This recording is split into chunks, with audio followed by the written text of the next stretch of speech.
حطني مكانك يا أستاذ وليد الفراج.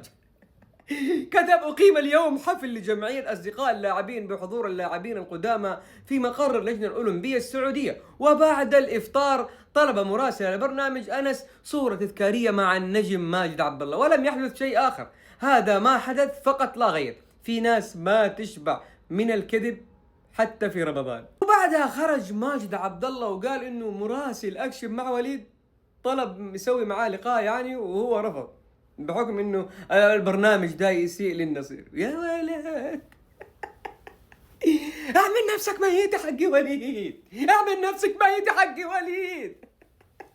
وعجبتني الكلمة حق وليد انه في ناس ما تشبع من الكذب في رمضان. في رمضان والله العظيم، في رمضان والله العظيم شغلة يعني. في رمضان.